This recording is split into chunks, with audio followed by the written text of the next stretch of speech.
Welcome to the latest episode of Star Cells and God, the show where we discuss new discoveries taking place at the frontiers of science that have theological and philosophical implications, as well as new discoveries that point to the reality of God's existence.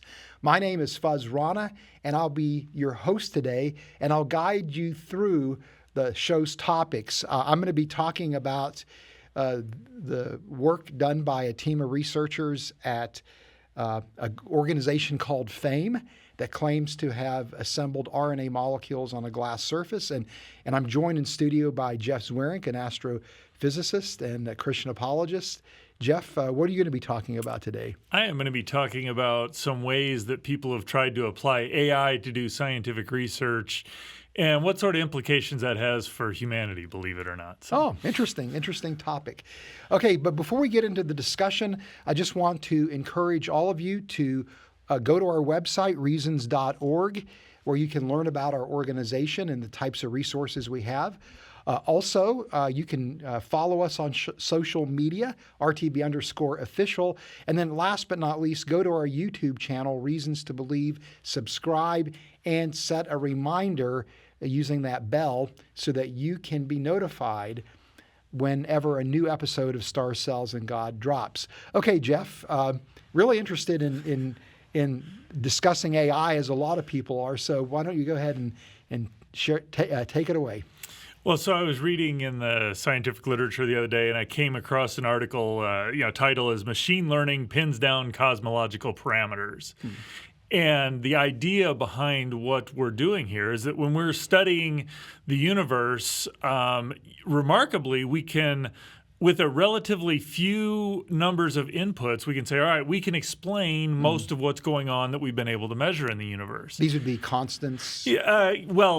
Yes and no. I mean, it'd be like the matter density of the universe, the fluctuations. So there are things that we calculate, say we have measurement of what we think they are, but using those few numbers, it allows us to explain the cosmic microwave background radiation. It allows us to explain the large-scale structuring, how we get galaxies, clusters of galaxies, those sorts of things. Huh. And so, so the Hubble constant would be one of these types of parameters. Okay. It's probably more familiar to most people. And what's a challenge in a lot of these things, or in determining these parameters, is you go out and you make observations. And very often with these few numbers of parameters, you can give an explanation for this particular value. But often these parameters are degenerate with one another. And what I mean by that is, so in cosmology, we have the matter density and we have the primordial fluctuations. Well, you could say, all right, I can choose this value and it gives the right explanation. But if the matter density, or if the size of the fluctuations goes down, you can compensate for that by moving the matter density up, and you can still get the same sort of scenario out. And so you've got these degeneracies that are really hard to pin down, and they limit how well we know what's going on in cosmology. And so how this particularly played out in this discussion was we look at the large-scale structure through gravitational lensing. We look at it through just taking large-scale surveys where we look at a whole bunch of galaxies. And these two particular parameters, the amplitude or the matter density and the amplitude of the fluctuations, are degenerate in a number of ways based on the observations. So you can tweak how much the dark matter traces the normal matter, and that affects this relationship between the matter density and the fluctuations. And you get that out of, so you're going to see that in certain kinds of surveys. Or when you're looking out at large-scale structure, how well galaxies are aligned when you're looking at weak lensing. So when we look out at distant objects, in fact, the more distant they are, the more this happens.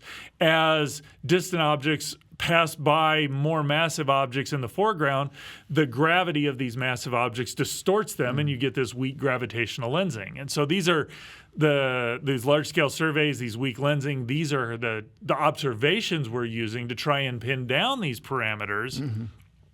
But there are these degeneracies in those parameters that make it really hard to pin them down. And so astronomers are really interested in what sorts of tools can we utilize that would allow us to break the degeneracy in this. Right. And so this is where the machine learning comes in, because there's copious amounts of data that we're looking at. Right. I find it fascinating because astronomers are great at and scientists are great at coming up with ways of saying, we've got just this abundance of data. How can we break it down to where we get something useful out of it? So for example, you look at the cosmic microwave background radiation. It's a bunch of green, well, depending on whether you're talking WMAP or Planck or COBE, it's a bunch of green and red and blue and yellow dots, kind of splattered on a map. Well, scientists figured out that there are these things called spherical harmonics, which the lowest scale spherical harmonic, you can imagine a ball, and that's just all the same color or the same shade. Well, now you've got the next level harmonic is there's one hemisphere and another hemisphere, which are different colors that alternate back and forth. And then you just kind of keep adding harmonics and you get more and more complexity. Well, scientists recognize you can use these spherical harmonics to characterize the cosmic and microwave background radiation, and that now gives you information about how the universe developed. Right. So astronomers and scientists are really creative at doing this. But the bigger the data set, the harder it is to understand what's interesting in there, what patterns are in there that we can extract. And so this is where machine learning has come in. People have said, hey, we can use machine learning to look for these patterns and extract more information out. And in this paper, there's a discussion about how you can use machine learning to break this degeneracy and actually increase the sensitivity to fluctuations or the value this parameter that characterizes the fluctuations and this parameter that characterizes the matter density, and you get like factors of 1.5 or factors of 8 improvement. And so this is really exciting and fascinating research here. What I found interesting about this is when I was in graduate school, the astronomy that I was doing, gamma ray astronomy, had a similar sort of scenario. We're looking for gamma rays using a ground-based telescope, and the way these gamma rays are produced, I'll give a little bit of background to understand the connection to the machine learning here, is that as a gamma ray comes into the atmosphere, it creates a particle-antiparticle pair. There's enough energy in that pair that they're moving faster than the local speed of light, so they emit Cherenkov radiation, which is kind of the equivalent of a sonic boom for light. And those light photons are now also going to create particle pairs, and so you get this shower of particles and this Cherenkov light coming down. And if you put a telescope on the ground, this pool of Cherenkov light is about 150 meters in diameter, lasts for a few billionths of a second, 3 to 10 nanoseconds. And so the light will come down, reflect off the mirror into the detector, and you can now image these gamma rays. Mm-hmm. Turns out it's really easy to get the data. The problem is gamma rays are about 1,000th, anywhere from 100th to 1,000th of the number of cosmic rays that come in. Mm-hmm. And so cosmic rays, again, produce these showers, and you see them in there. And the question is, how do you find this needle in the haystack? Right. Well, we found ways. It turns out that the shape of the shower is different for gamma rays than it is for cosmic rays. And so you can, in the plane of the detector, you can make calculations of how wide the image is, how long it is, various parameters like that, and you can now use that to discriminate for the gamma rays against the cosmic rays. Well, there's a lot of information in those showers, and so people thought, hey, let's use machine learning techniques. Neural networks was the particular term used at the time. That's not entirely synonymous, but machine learning and neural networks are all related to one another. And so I had one of my colleagues that said, hey, we can do this. And so he simulated a bunch of data, and he trained his neural network, and we were supposed to get improvement out of it, and he applied it to our real data, and it did not do any better, if not a little worse, than our technique. And I've seen this pattern repeat. That was back in the early 90s when that happened. Here we are almost 30 years later, and it seems like we're still playing that same kind of game. where we say, all right, there are these tools, we can use these machine learning tools to better understand the data that's there. And yet when we often, in fact, I can't think of a time where when we've actually gone out and applied these techniques to the data, we actually get better information than what humans have just been able to analyze using their calculations. And it seems to me that we're running up on this area, or that's a pointer to the fact that what we're doing when we're doing science is more than just an algorithm. Because all of these machine learning things, they're very complex, they're very sophisticated. I'm not diminishing or being critical of them at all, but ultimately they're just an algorithm that says, given this, this is what you're going to do. And so you train it on data, and from that data, it learns how to make predictions or find things in a bigger data set or something like that. The challenge is, how do you make the training data such that it has an accurate reflection of what you're looking for? Because more times than not, what you're doing in these machine learning environments is trying to find patterns that we haven't recognized. Well, you're training it on simulated data. And the simulated data you're looking at, and at least every time I've worked with simulated data, you go say, all right, these are the things that we know it needs to look like. And so we ask, does it align with the things that we know? You really don't have any idea whether it's actually giving an accurate representation of the things that we don't know, the things that the machine learning, these patterns would be looking for. And so it seems like what we're running into is that there is a creativity and intuitiveness, something about the way humans do science that is not just algorithmic. Yeah, well, I mean, it's kind of like fuzzy logic, right? Explain. Well, because, with logic, there's these sets of rules, right?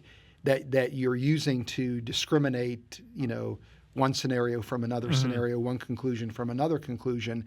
But with fuzzy logic, you've got a very noisy data set. But you as a human are able to, sift through the noise and are able to make those conclusions based on logic or based on the set of criteria that you're using to draw conclusions, even though the mathematical algorithm can't do it.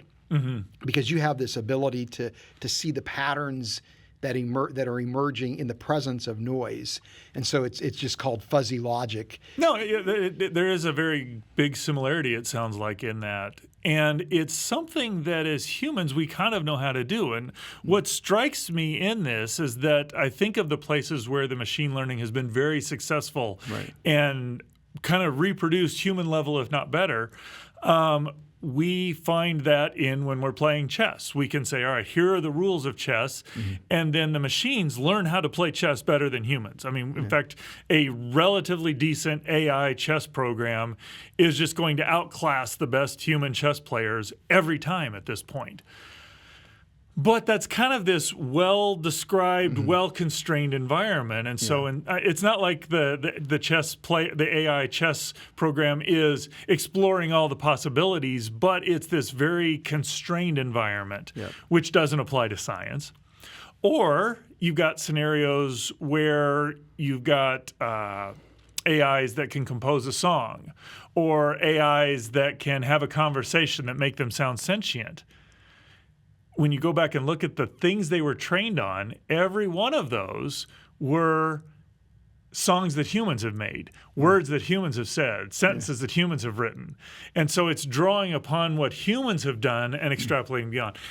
And it's like we're asking the AI or the machine learning to find patterns that humans haven't found, but we don't have either the training data or the actual data that allows us to do that. And so there's some intuitive aspect. There's an algorithmic aspect to the way we do science. I mean, you're systematic, and you got to make sure your variables are changing the way you know. But there's always this, well, I think if we do this, this might be, or it just seems, based on things that I've done in the past, this is going to be the right answer. And I don't know how you would ever put that into an AI, because it doesn't seem like it's an algorithm. And so I wonder if this is a place where the fact that for 30 years, machine learning always has this capacity, it's going to give us this sort of improvement. Right. And when we apply it, it doesn't.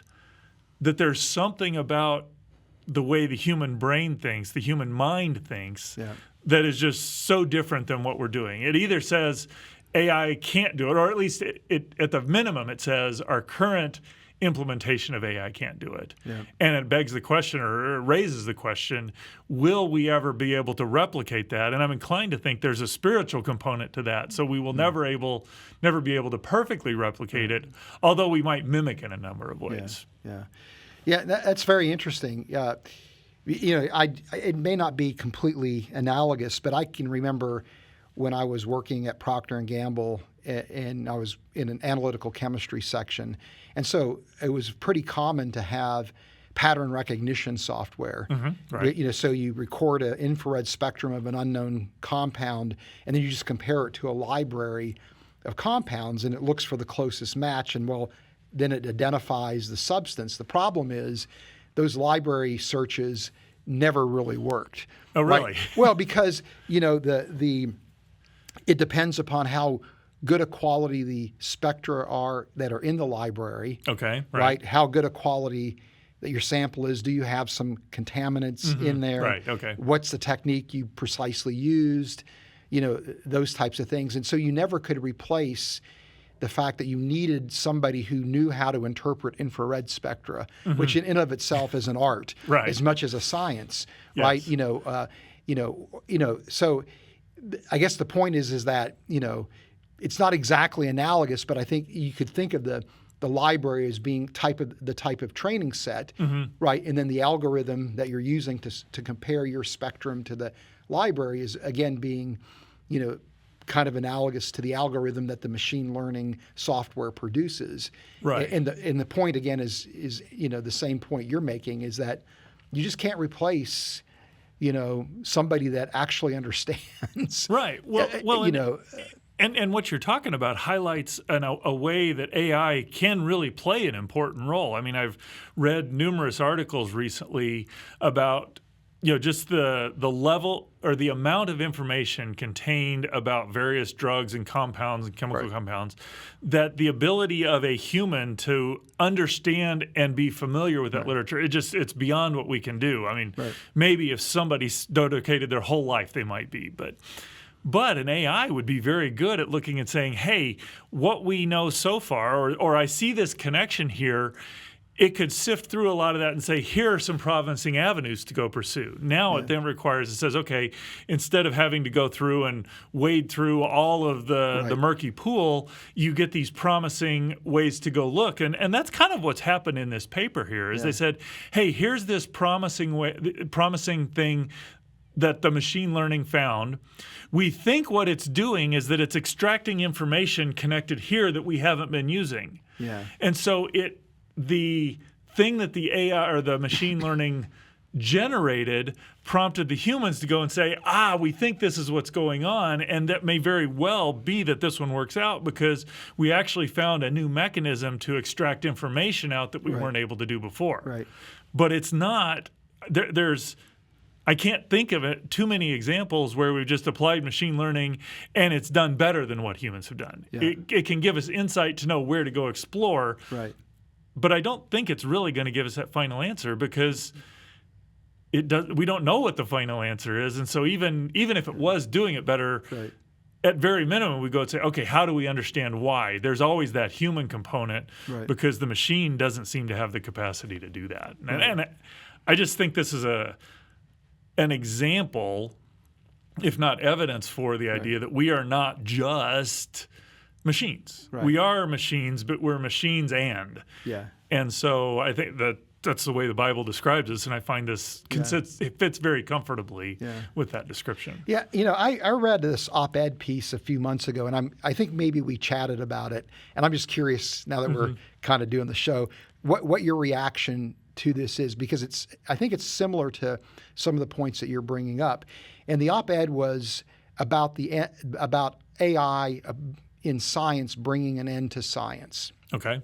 And just as an example, I think people that follow this kind of literature are probably familiar that, in the last, several months, there's been 2 or 3 very landmark papers published in biochemistry where people were using AI, machine learning algorithms, to predict protein structure, starting with amino acid sequences. And that's kind of like the holy grail of biochemistry, or at least one of them is, how do you take an amino acid sequence and predict the 3-dimensional structure of proteins and consequently their functional activity? Right. And people have been working on this problem for decades and decades and decades, and have been making some interesting progress along the way, independent of having AI capabilities. But now, these researchers took, data sets of, where you have amino acid sequences, you have structural features in proteins, and are able to predict, again, these structures.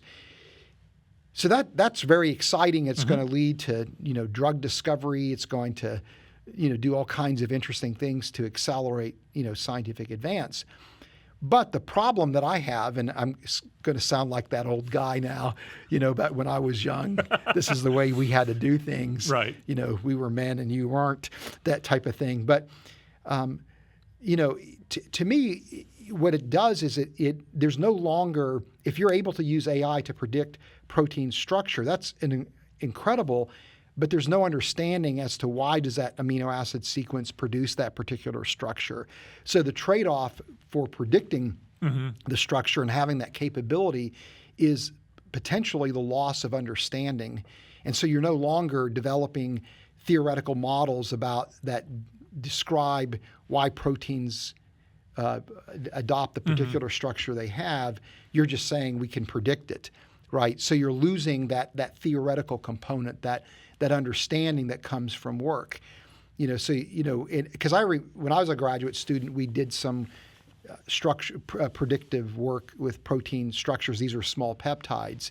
And so we were literally doing things by hand, where we were looking at the chemical groups and their orientation in space, and from that, making educated guesses about how that chain is going to fold, that type of thing. We had some understanding of certain amino acids forming certain types of secondary structures and things like that, some understanding of how secondary structures interacted. But this was based on experimental work that people were doing that then, drew conclusions from it. So as we were doing that structure, that predictive work, we were, using first principles, to try to arrive at those conclusions. It turns out our structural predictions were wrong, so it wasn't like we were doing great stuff, I suppose. But the point is that, through that process, there was learning, there was a contribution to the body of knowledge.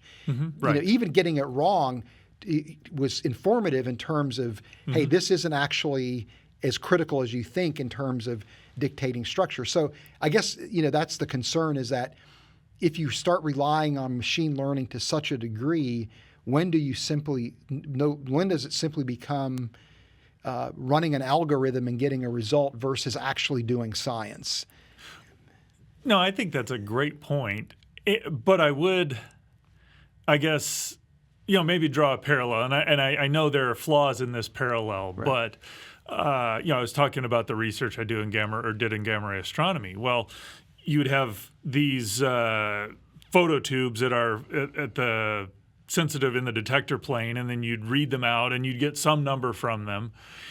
And then you'd have anywhere from 100 to 1,000 of these, depending on how sophisticated our camera was, and you'd run that data through these algorithms that produced the width and the length and all of these different parameters that we now used.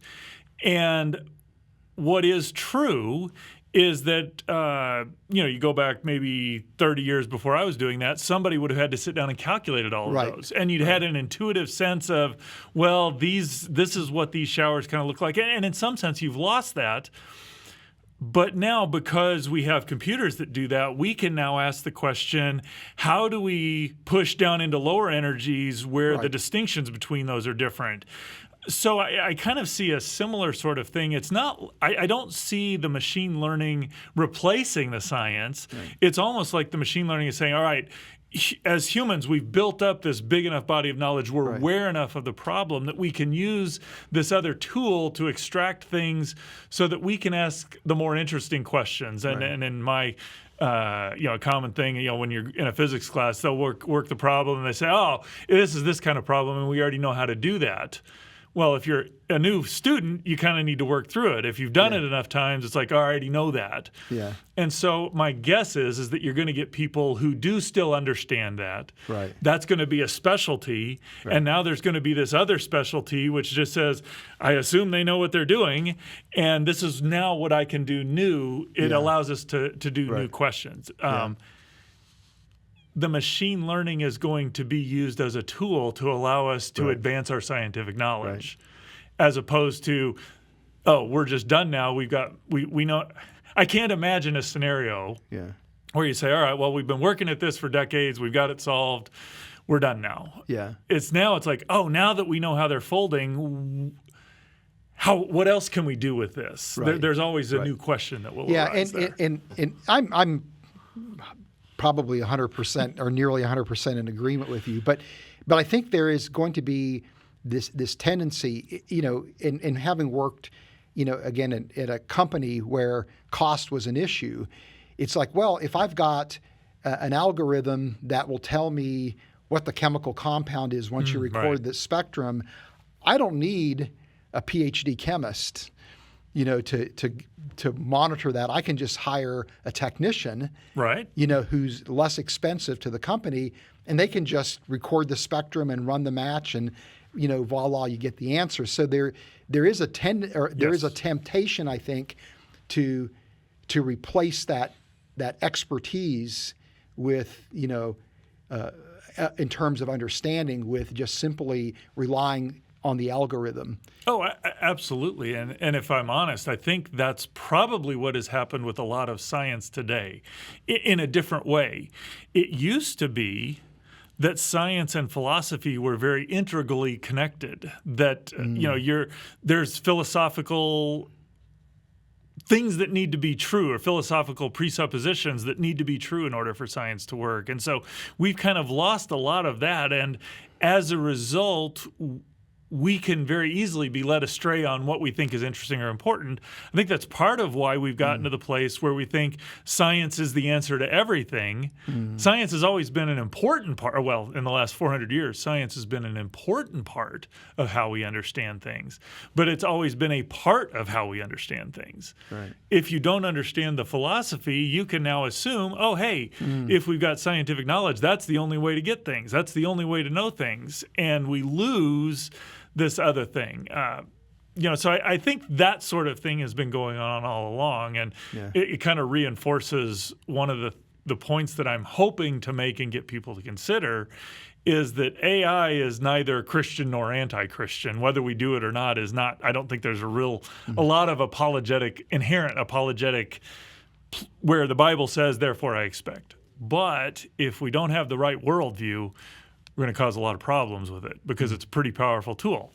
It's so powerful, we can get rid of all the chemists and still do what we want to do today, but we may not be able to handle what comes up tomorrow, or tomorrow scientifically may not happen because we've gotten rid of all the expertise that allows us to do the next thing. And so as humans, we got to think pretty carefully, make sure we're operating with a good worldview. Yeah.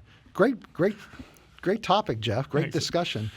So I know you have something more interesting, or at least as interesting. Yeah, I don't know if it's I don't know why I said it that way. I'm interested to hear what you have to say. Yeah. Well, all right. Well, I'm gonna put you on the spot just real quick, if you permit me, in fun. So RTB's offices are in the Los Angeles area, right? And we both have lived in the LA area now for a while. So I'm just curious, what is your favorite place to go and hang out, go visit in the LA area?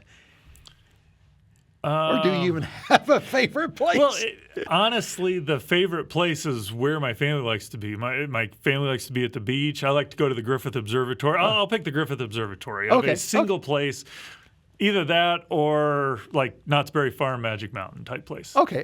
Well, that's good. I mean, these are kind of iconic places in Southern California. Well, the place that I like to go, and don't judge me now, the place I like to go is Venice Beach. I like Okay. to go to Venice Beach and walk the boardwalk. And Amy and I both love doing it. And Yeah. I don't know exactly why, but it's just like this interesting amalgam of humanity. It's like the number one tourist destination, believe it or not, in Los Angeles. Really? Yeah. I would not have thought that. Yeah, I so. wouldn't have either, but it is. And so on any given day, you're going to meet people from all over the United States, in fact, all over the world, that are walking up and down the boulevard. And of course, there's people that live there that will, maybe be out on their rollerblades going up and down the boardwalk. People on bikes along the bike trail next to the boardwalk.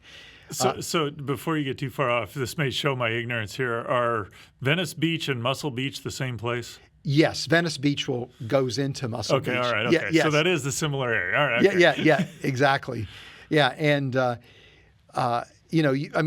then you also have like the artists that are selling stuff, Right. Underneath their easy ups, that type of thing. And there's the musicians, the homeless people. It's just this amazing amalgam of humanity all in one spot. All right. And so for me, it's just, even though I don't always agree with lifestyle choices that are on display there, it is just an interesting place to me if you like people. But my favorite part of Venice Beach are the street performers. Okay. And the one street performer that I like to watch, I don't know if you've ever seen this street performer, is the Glass Man. He's called the Glass Man. Have you ever seen this guy? I have not. I've never been to Venice Beach. Oh, you got to try it out. All right. At least once. Okay. But so what he does is he's got this routine where he lays down this cloth. Right. And he's got a bag full of glass shards Okay. that he walks around and he shakes up, and then he'll add a little bit more to the pile. Right. And he's got a chair that he pulls out, and he's in bare feet, Okay. and he's going to jump on that pile of glass shards. All right. That's the show. That's the show. Okay. But he works the crowd, right? And so he'll get a little bit of money, works the crowd, gets them to go hooba, hooba, hooba, hooba, right? And then he comes back and he'll stand on the chair, creating some drama, get back down, walk around, add a little bit more glass, and then he finally jumps. Yeah. Right. And then of course he gets a payday for that performance. Well, this is reminds me of. So, are you watching this because of the disaster that might ensue, or what? Well, I'm pretty sure that this guy who does this like 2 or 3 times a day isn't going to cut his feet. Solid point. He's got a technique, that he's worked out somehow. I Right. wouldn't do it, but he's got a technique. Gotcha. But it's just the showmanship. Gotcha. Okay. It's just a brilliant piece of showmanship, and the crowd is having a great time. Well, it turns out that there's a group of original life researchers that are looking to get a payday from some broken pieces of glass. All right. And they published their work in a few months ago now in a journal called Astrobiology. And it's a team of researchers from a group called FAME, which stands for the Foundation for Applied Molecular Evolution. Okay. And it's headed up by a fairly well-known original life researcher by the name of Stephen Benner. And they did these interesting experiments where they showed that exposing solutions of ribonucleotides in pure water to glass will generate RNA molecules. So full RNA molecules, not just pieces of. Yeah. Oh, all right. Yeah, and so the glass is functioning like a catalyst. And Okay. their argument is that on the early Earth, because of the impact events, that the silicates that would be present would undergo melting. Right. And then they would be experience kind of a quenching, where water or air would cool it down rapidly, creating glasses. And so they argue that glasses would have been fairly abundant on the Earth early on in its history. Right. There's Seems reasonable. yeah, there's geological arguments to support that idea. And so they argue that, well, this creates a scenario where maybe this glass is actually catalyzing the production of RNA. Right. And so this, they argue, is further validation for the RNA world hypothesis, which is one of the leading models for chemical evolution, for how life could have emerged on Earth, starting with simple chemical systems. And so it's worth, I think, spending just a minute understanding the RNA world hypothesis before we kind of unpack the work Okay. they did, and then kind of where I offer my assessment. But this is a a cartoon showing the central dogma of molecular biology. And this is an idea developed by Francis Crick that has held true in terms of understanding information and the flow of information in the cell. Okay. And so the top is the DNA molecule, the DNA double helix. And in this molecule, information is stored to essentially build the cell and direct the cell's operation. Sometimes it's called the blueprint of life or life's instruction manual, things like that. And that information is harbored in the sequence of nucleotides that are used to build DNA. These are subunits, 4 different types, A, G, C, and T, and it's that sequence of subunits that contains the information needed to build proteins, which are large molecules that carry out different activities in the cell, form cell structures. But the way in which the information in DNA is used to make proteins is through, again, the central dogma, where the cell's machinery, usually proteins, will read the information in DNA, make a copy of that in the form of a molecule called RNA, and then the RNA makes its way to the ribosome where it's read, and then amino acid chains are assembled and proteins are formed. And then of course DNA can replicate, where it'll produce 2 daughter molecules that are partitioned to the 2 daughter cells during the cell division process. The key point here is that there's this interdependency between proteins and DNA, that DNA cannot replicate unless there are proteins to replicate it. It can't replicate on its own. Even the process of transcription requires proteins. The process of protein production at the ribosome requires proteins. And so you have proteins and DNA being kind of, again, interdependent. This is significant because so it's kind of a chicken and egg problem. You need proteins to get DNA. You need DNA to get proteins. Exactly. Which one came first? Oh, exactly. Sweet. Thanks, Jeff. But that's exactly the point, is that, when origin of life researchers in the early days were trying to understand, well, how did life emerge? Was it DNA first? Was it was it protein first?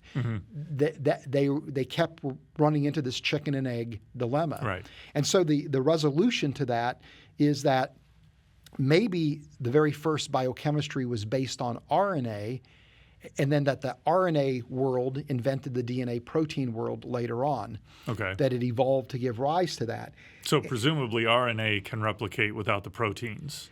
No, nobody's been able to do that yet. That's kind of another holy grail in origin of life research. So what makes the RNA better than the DNA in this sense? Well, because RNA can not only hold information like DNA, but it can also serve as a catalyst. And this is based on a discovery. These are examples of what are called ribozymes. In early 1980s, Thomas Cech discovered that RNA molecules could function like enzymes, and he dubbed them ribozymes. And this was considered a huge breakthrough in the RNA world scenario, because it's like, well, if RNA can function like proteins, but it can also store information like DNA, then maybe the very first biochemistry was really RNA based, and that it evolved to give rise to the DNA protein world, where today the intermediary role that RNA plays in the central dogma is considered to be they're considered to be molecular fossils of an earlier RNA world era. And so people come up with schemes like this for the RNA world, where you'd have on the early Earth these ribonucleotides that would undergo some kind of polymerization reaction to form short RNA chains that could then combine to form longer chains that could then fold into these ribozymes that would become encapsulated. Eventually, somehow, self-replication emerged. This is a huge problem in the RNA world right now. And that would lead to protocells that would eventually give rise to kind of an RNA-based biochemistry. Well, and presumably once you have cells replicating, what may go on after that, you got a lot more possibilities, but getting everything started is really a big challenge. Right. And so the work that Steve Benner and his team at FAME did recently is looking at how do you get RNAs to polymerize? How do you get the polymerization process to work? And so he's really looking at the very first step in this process, right, with the idea that once you have RNAs available, then everything else can happen, kind of through a type of molecular Darwinian evolution. Gotcha. So just to understand a little bit more about about RNA so that we can appreciate their work, this is a short piece of RNA, kind of a cartoon.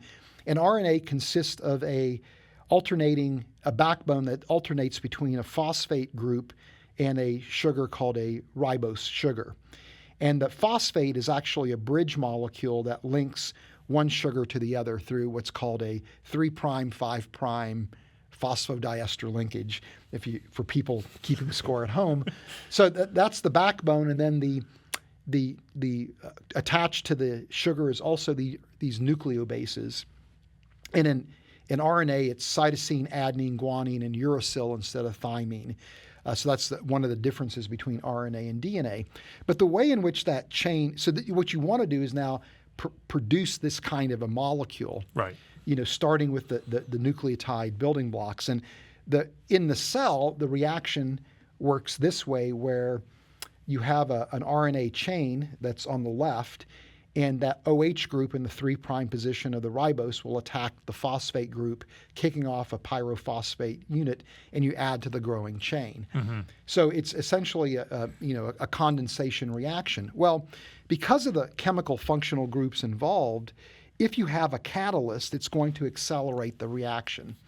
And so this is a cartoon showing silica, which is a silicon atom surrounded by 4 oxygen atoms. Right. So silicon dioxide is the empirical formula, but the molecular formula would be a central silicon with 4 oxygens, where the oxygens are shared with silicon atoms. But at the very surface of silica are going to be these OH groups, these chemically active OH groups that can serve as catalysts. Mm-hmm. And so given that you have glass on the early Earth, it's not a leap to think that maybe that glass could serve as a catalytic, as a catalyst for RNA assembly. And so here's a piece of data from their paper, and this is what's called a polyacrylamide gel. And it's just a gel that is made up of a particular polymer. And what you do is you add, a solution to the top, and you pass an electrical current through the gel, and it causes charged molecules to migrate through the gel. And so the smaller molecules migrate faster than the larger molecules. So what they did is they took a number of different glasses that they made in the lab. Mm-hmm. So depending upon how you quench the molten silica, right, you're going to get different types of glasses with different types of morphologies. I don't know that I fully appreciate the difference, between the different types of glasses. Right. But they had 5 or 6 glasses that they made in the lab that they worked with, and they exposed the glasses to solutions just in distilled water of ribonucleotides, and then they would take those reaction mixtures and just run them on the gel. And they started seeing these larger bands, or these bands that didn't migrate very far, that indicated a larger molecular weight material was being formed. And then they would treat the reaction with an enzyme called RNase, which breaks down RNA molecules. And when they did that, the large bands would disappear. So that leads them to believe that they actually created RNA polymers that they estimate based on the migration of about 100 to 300 subunits in size. So these are pretty large RNA molecules. So when you're talking RNA molecules that are in a cell, presumably you're talking millions and billions. So it's far short of that, but it's substantially long, or am I off on my numbers? The there? RNA molecules the DNA is going to be millions of base pairs. The RNA molecules that will be produced are going to be much smaller than that. Maybe. I guess my ultimate question is, how big are these molecules compared to what's in the cell? Well, in a sense, that comparison doesn't matter for the RNA world. Okay. What matters is are the RNA molecules long enough to fold into functional ribozymes? Right. Okay. And so when you're about 100 to 300 nucleotides in size, you've got RNAs that are big enough to function as ribozymes. Okay, so this is research a long way in the step of saying, hey, we've got something Right. that is big enough to do what we want it to So do. in other words, what they're saying is that on the early Earth, if you had glasses and you had RNA building blocks, the ribonucleotides, that could catalyze RNA molecules of sufficient length that it would lead to the next step Right, okay. in the RNA world, which would be the formation of functional ribozymes.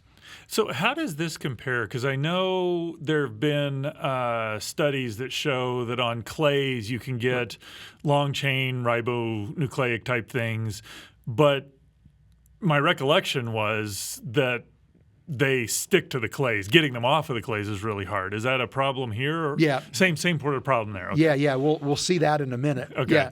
Yeah.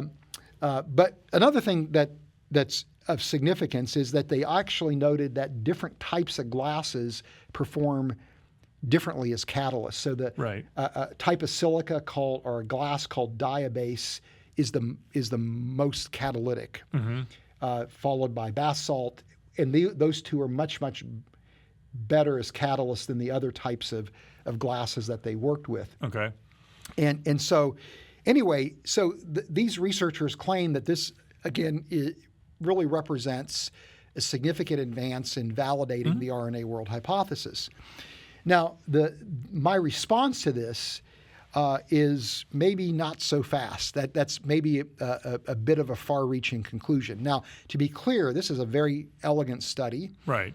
It's, I think it's demonstrating that in principle, this could very well be an important reaction on the early Earth. So without question, it's a significant advance. But I don't know that this could be justifiably argued as validation or moving towards validation of the RNA world hypothesis. And the reason is because one of the problems right now that really haunts work in prebiotic chemistry is something known as unwarranted researcher involvement. And this was actually one of the themes in my book, Creating Life in the Lab, is that what Origin of Life researchers are doing when they engage in prebiotic chemistry is they go in the lab and they're setting up these very carefully constructed experimental systems that are highly controlled, that are chemically pristine, where the pH, the order of addition is regulated for the different reactants, the temperature is controlled, they stop the reaction at the just right time. And the concern is that at some point, while you need to have obviously human agents involved, otherwise the experiment would never happen, and certain amounts of control are necessary to interpret the results, the problem is that relevant to the conditions of the early Earth?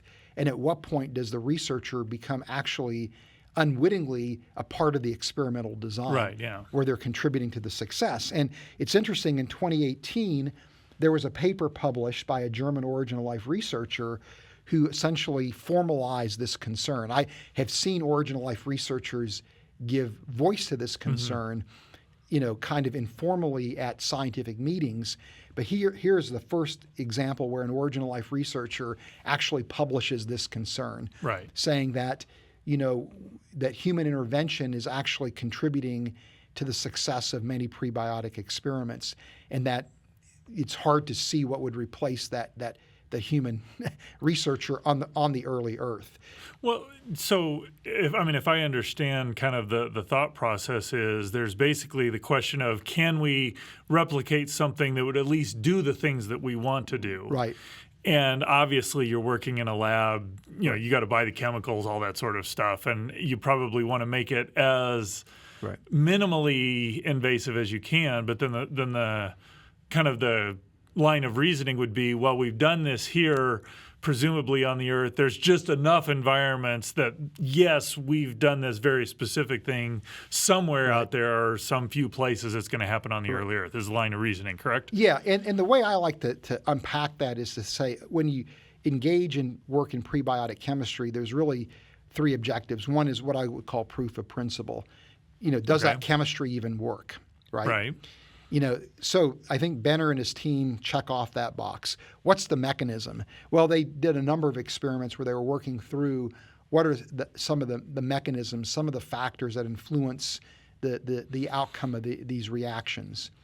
That's perfectly fine to have heavily involved researcher in intervention. But when you start talking about, is this relevant to the early Earth, that's where any kind of researcher intervention that crosses the line really becomes a liability, right? So what does cross the line mean? Because I could easily say the moment you've put them in the jar, I mean, obviously the researcher had to do that, and there's obviously fairly exacting, or they've got to be the right numbers of reactants and the right concentrations. Right. But that's a place where I could envision just a variety of concentrations out in nature somewhere. Where does cross the line happen in your assessment? That's a good question, and there's not a hard and fast criteria. Okay. Right, as to where that line actually is, and it may vary depending upon the particular chemical process that you're looking at.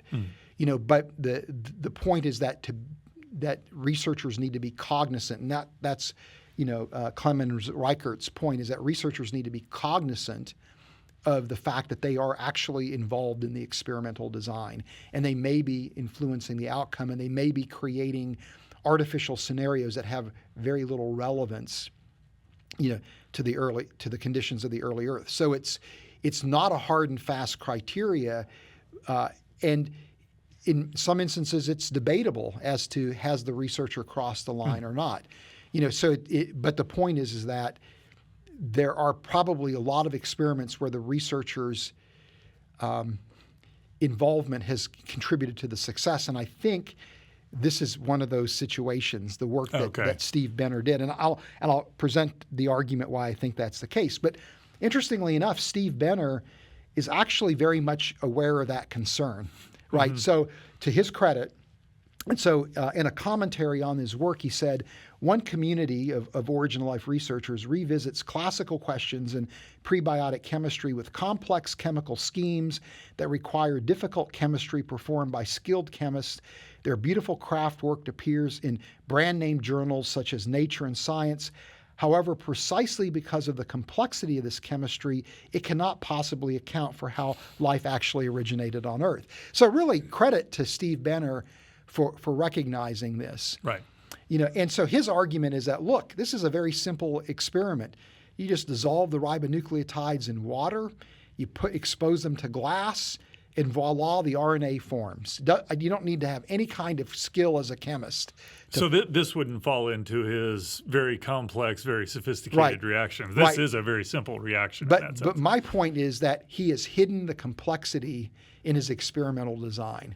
How so? Well, for example, he's using distilled water, which it's not clear if there would be a source of distilled water on the early Earth or highly pure water. I think the nature of the early Earth says everything's not distilled. But. Right, yeah. Well, or in other words, I guess you could have it where it's condensing out of the atmosphere but periods of distilled water. It's hard to come up with a real, a robust scenario that would apply, to a big enough area on the Earth that this is legitimate.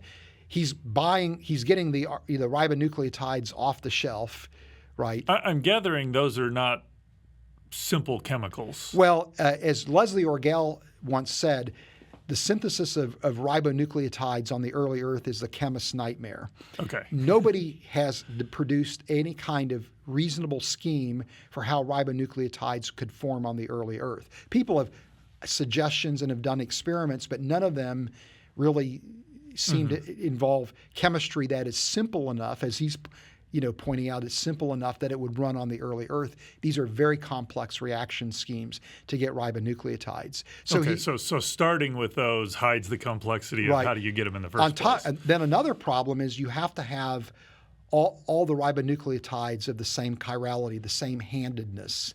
So some molecules can exist in different spatial orientations so that they're mirror images of one another. Mm-hmm. And if you have mixed chirality for the ribonucleotides, they will not polymerize. They won't form RNA chains. That's experimentally established. So he's using a homochiral situation. Nobody knows how homochirality would have emerged either. So yes, indeed, it's a very simple reaction that he's doing, but he's hidden the complexity. But so he's got kind of a very neat reaction, but you've got to get distilled water somehow. Right. And in that distilled water, you have to get these ribo acids. Right. What's that's ribonucleotides. Ribonucleotides. They are acids, though. Okay, ribonucleotides. And in that, once you've gotten those two steps, somehow there has to be something that switches them all to the same handedness. Right. And so those are three non-trivial steps Yep. to get to a very simple reaction at this point. Right. But there's other things that he's done too, because again, he's working with a chemically pristine system. But on the early Earth, there would have been all kinds of other molecules that would have been present that would have interfered with the assembly of the RNA chain. This is actually called the homopolymer problem by Robert Shapiro. So he sidestepped the homopolymer problem by using, again, a chemically pristine system. That's perfectly fine for a proof of principle experiment or mechanistic studies. It's no longer legitimate when you're trying to say, is this possible on the early Earth? So he's ignored the homopolymer problem. He's done other things like So is it true? I mean, if, just as an outsider, my next thought would be, okay, can I start introducing those things in and still get that? So it seems like in some principle or at some level, he recognizes, okay, we don't have what's going on here. We've got something interesting, but there are steps you could take to see, does this actually work in there? Exactly. Or even using distilled water. Again, it's highly unlikely you're going to have distilled water. You're going to have aqueous systems with high levels of different types of salts in them. And I can tell you that the salts are probably going to coat the silica surface. Which changes your catalytic reaction as well. So. Yes, right. So that's another problem. He powdered the glass. Now, and so instead of using glass chunks, he powdered it into, and so okay. In chemistry, all chemistry is happening at surfaces. So you've dramatically increased the surfaces by doing that. And that increases the catalytic success. So, on the early Earth, you're going to have much larger glass shards that are probably going to have a very low surface to volume ratio versus a very high surface to volume ratio. Another thing that he did, and this is a point you made earlier, is he treated after the reaction to get the RNAs off the glass, he treated it with the reaction with urea. And urea will compete with hydrogen bonding of biomolecules on glass surfaces. So that would allow the RNA to desorb from the glass, which if it wasn't for that urea treatment, that wouldn't happen. In fact, as a biochemist, you never do anything in glass if you can avoid it, because biomolecules stick to glass like crazy and they don't come off. Right. And so you either have to coat the glass with some kind of special materials to keep that from happening, or you just do your work in polypropylene tubes. But yeah, so the fact that he's using urea, again to release the RNA molecules, it creates a scenario that's just really artificial. So that's kind of the reaction is simple, but not only do you have these three steps leading up to it that are hard, there's another step after that reaction. That right, exactly. Useful, and then, as we saw earlier, different glasses perform differently. So I don't know of anybody that has produced an inventory of the types of glasses on the early Earth, but you very well could have a preponderance of glasses that would not function well as catalysts, just because, again, all glasses are not equal as catalysts. So point is, very interesting work. It's high quality work. It's fascinating stuff, and it does add to the richness of the types of possibilities for prebiotic chemistry. Don't get me wrong. I just think that as much as he has even thought about this whole issue of realistic and geochemically relevant scenarios for prebiotic chemistry, as much as he's thought about that, and I think sincerely, he actually, I think it failed to recognize the role that he and his team actually played as human agents, as intelligent agents in the outcome of this, their experiments. And so, ironically, they've presented an empirical case for intelligent design. So, no, it's pretty fascinating. It's it seems to me that when you hear announcements, oh, we've got the origin of life stuff solved, at the very minimum you say, let's be cautious here. Yes. It's fascinating work. I mean, Yeah. I have enough chemistry to appreciate how cool this is, but there's just a lot left to do, and so just be cautious. And it's reasonable for me as an outsider to be skeptical to claims that they've solved the problem, Yes. at least initially, and then let's go investigate. Yeah. So Yes. Okay, well, that brings an end to this episode, Jeff. Thanks for your discussion and for the discovery that you brought. Thanks for joining us today on Star Cells and God. Join the discussion in the comments below. And remember to like the video and to subscribe on our YouTube channel, Reasons to Believe. And also, again, as I said, set a reminder so you'll get notified when the latest episodes drop. Follow us on social media, RTB_official. And make sure that you share this video with friends and family members, people that you love or people that you think might be interested in these kind of conversations. And I just want to leave you with this final thought. The more that we know about science, the more that we have reasons to believe.